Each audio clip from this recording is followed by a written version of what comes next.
Aleluia, o Senhor é bom, amém?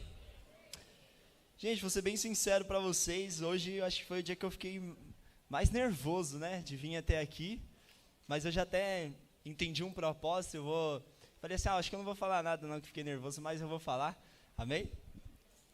Meu, o dia inteiro, um frio na barriga, né, um medo, assim, uma coisa de doido, esses avisos para mim nunca demorou tanto, tava tão ansioso para subir, eu falei, gente, vamos lá, amém? Mas olha que algo interessante que eu aprendi com isso, eu estava ali, e aí eu refleti, o apóstolo vai lembrar sobre isso também, quando a gente estava na IAP, lá na sede, eu lembro que eu saía o João Gabriel, gente, o pastor João Gabriel lá da Bahia, ele me aturou, viu? Mas amém. Eu saía do emprego, aí eu ia lá para a igreja, arrumar as cadeiras antes do culto. Falava assim, vou arrumar aqui, né? Aí eu arrumava as cadeiras, eu subia no púlpito, não tinha ninguém na igreja, e eu ficava lá pregando para as cadeiras. Aí eu falei assim, gente, um dia meu sonho é ministrar numa igreja cheia. E hoje eu estou aqui em cima, ministrando numa igreja cheia. E não é outra igreja, é a igreja que a gente cresceu. Dê um aplauso ao Senhor Jesus, pode aplaudir. Aleluia. E agora a gente entra na questão do medo, na questão de dar aquele frio na barriga mesmo, né? E eu quero falar algo para você, às vezes para você realizar os teus sonhos, você vai ter que enfrentar o medo. Você vai ter que passar pelo medo. Porque não deixe de viver os teus sonhos pelos teus medos. Às vezes Deus já colocou um propósito em você, às vezes Deus já te chamou para algo, para você empreender, mas você tem medo de sair do seu emprego. Para você avançar na sua igreja, na sua empresa, mas você tem medo de crescer, você tem medo de abrir outro lugar. E para realizar os teus sonhos, irmão, vai dar um frio na barriga, vai dar um medo, mas você vai conseguir, amém? Aleluia. Eu queria falar brevemente sobre o livro de Eclesiastes, estava refletindo sobre ele há algum tempo. O livro de Eclesiastes é muito interessante, porque Salomão, ele escreve o livro, e ele fala, eu dediquei a minha vida, a minha sabedoria, as minhas finanças, os meus acessos, tudo aquilo que eu tinha, para descobrir qual é o propósito de viver aqui nessa terra, e debaixo do sol. A palavra, ele fala que ele nada encontrou, não achou sentido nas coisas debaixo do sol. Ele fala que o sol se nasce e o sol se põe, a chuva cai e vai para os rios, mas os rios também não se enchem, e tudo o que acontece, nada tem sentido debaixo do sol, amém? Mas que nós conseguimos encontrar um sentido quando nós encontramos a Cristo, quando nós encontramos a Deus. Ele vai falar, nem sempre o mais veloz é o que ganha a corrida, nem sempre o mais forte é o que vai vencer a batalha. Lá em Eclesiastes 5:12 está escrito, doce é o sono do trabalhador, quer coma pouco ou muito, mas a fartura do rico não o deixa dormir. Olha que algo contraditório, por quê? Porque na nossa mente nós pensamos, quando eu conseguir ganhar tanto, minha vida vai ser melhor, quando eu avançar para esse lado, a minha vida vai ser melhor, vai ser mais fácil, e quando a gente avança, a gente vê que arruma às vezes mais problema ainda. Amém? É ou não é? A gente arruma mais problema. Mas existe uma questão aqui, porque quanto mais você avançar, Deus vai sempre te entregar algo que você não pode suportar, não que você não consiga, mas Deus vai sempre te entregar algo que é maior do que você. Quando você ganha 10, Deus te dá um desafio de 20. Quando você ganha 20, Deus te dá um desafio de 50. Quando você ganha 50, Deus te dá um desafio de 100 mil. E aí quando você já está ganhando 100 mil, Deus te dá um desafio de 1 milhão. Então, você sempre vai avançar, Deus sempre vai te impulsionar. Meu irmão, pensa num ser humano que parece que Deus não dá paz. É o cristão, é o crente. Quando você acha que as coisas vão ficar de boa, amém? Eu tô sendo aqui comunicativo para vocês entenderem, mas Deus vai te dar muita paz sim, amém? Vamos deixar claro, porque senão amanhã... Bom, vamos lá. Então você, agora até esqueci o que eu estava falando, mas amém, vamos prosseguir aqui. Então, gente, uma coisa, Deus colocou semente nas suas mãos, Deus deu algo para você semear e para você crescer, amém? E como nós vemos aqui no livro de Eclesiastes, algumas coisas elas são contraditórias. Amém? Elas são contraditórias. Então, qual é o sentido disso? Eu consegui encontrar: o semear é nosso, mas o desfrutar da colheita pertence a Deus. Então, você pode semear, cara, você pode se esforçar, você pode trabalhar, você pode conquistar o mundo, mas a colheita, o desfrutar disso, está nas mãos de Deus. É por isso que tem muita gente que prospera, que cresce, que gasta dinheiro, que investe, que a empresa aumenta, mas quando ela vai desfrutar daquilo, é vazio.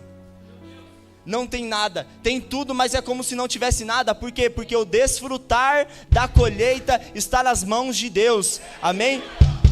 Nós vemos lá em Eclesiastes 3:13, está escrito assim: desfrutar o que se conseguiu com todo o trabalho é dom de Deus.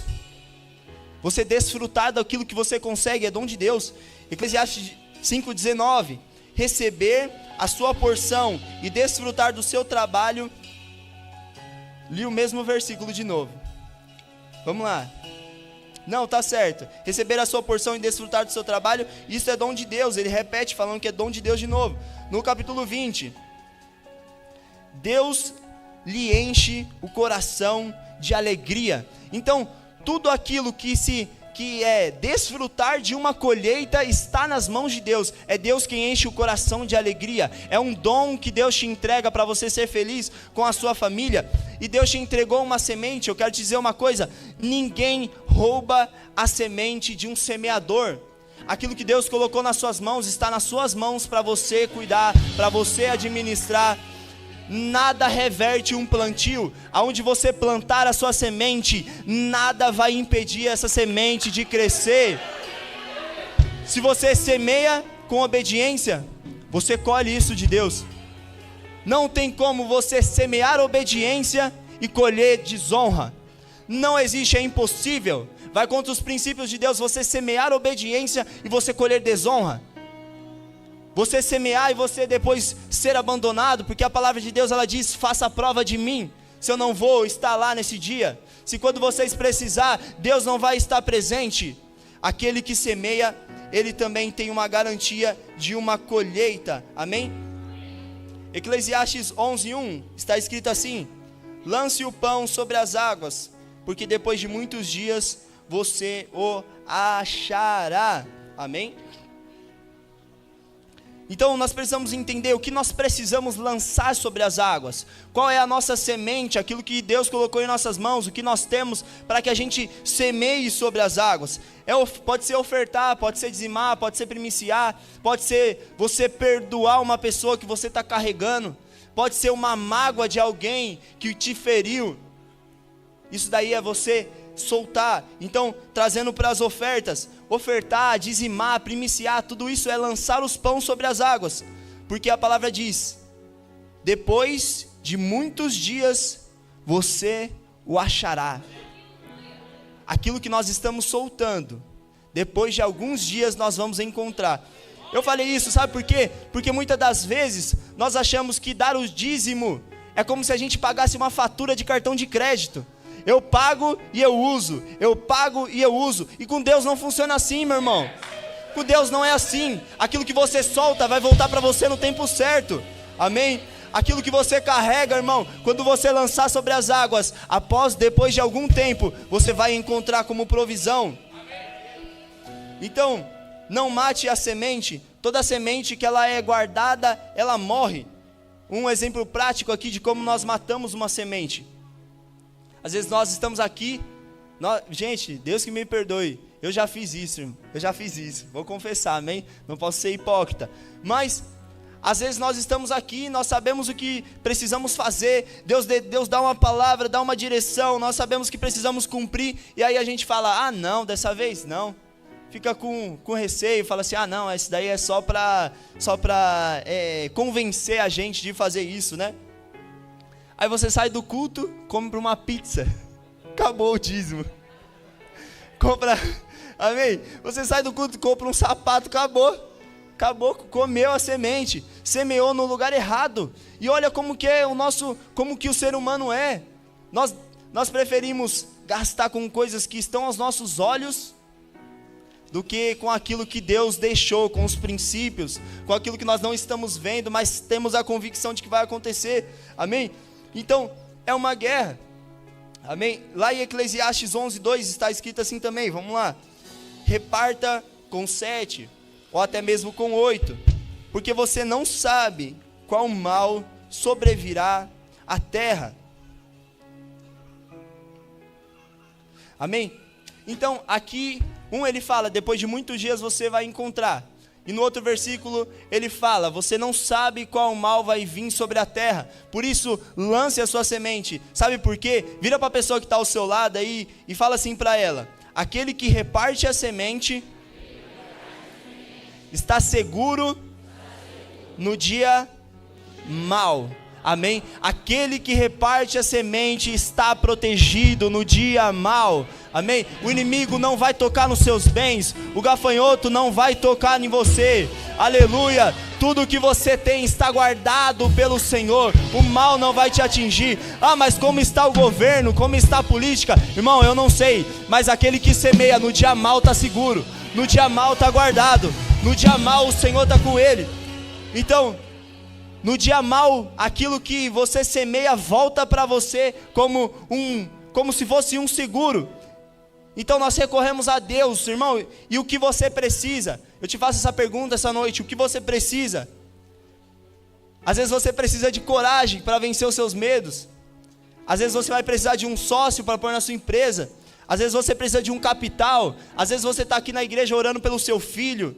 Às vezes você está aqui na igreja orando pelo seu marido, ou uma situação difícil.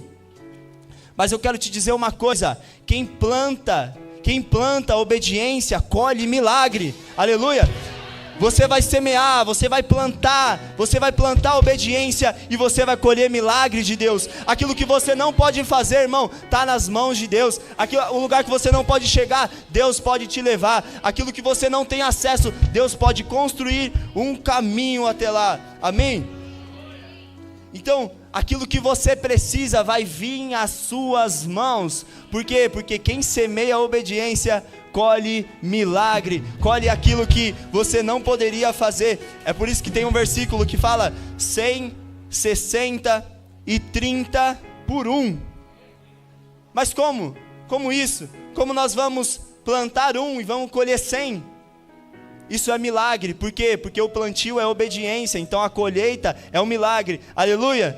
Dê um aplauso ao Senhor Jesus. Eu queria que você se colocasse de pé, amém?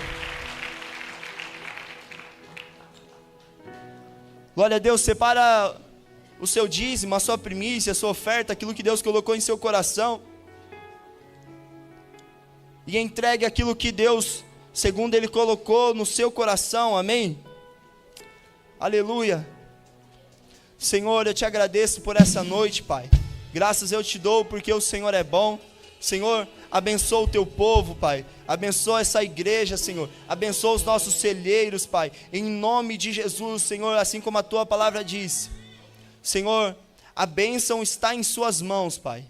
E se o Senhor não edificar a casa, em vão trabalhos que edificam. Então, Senhor, nos permita desfrutar, Senhor, da nossa colheita. Em nome de Jesus, eu declaro sobre o teu povo, Senhor, que todos desfrutarão, Senhor, da colheita. Que nós não vamos trabalhar em vão, Senhor. Nós vamos desfrutar e viver o melhor dessa terra, em nome de Jesus. Amém. Aleluia. Pode trazer a sua oferta.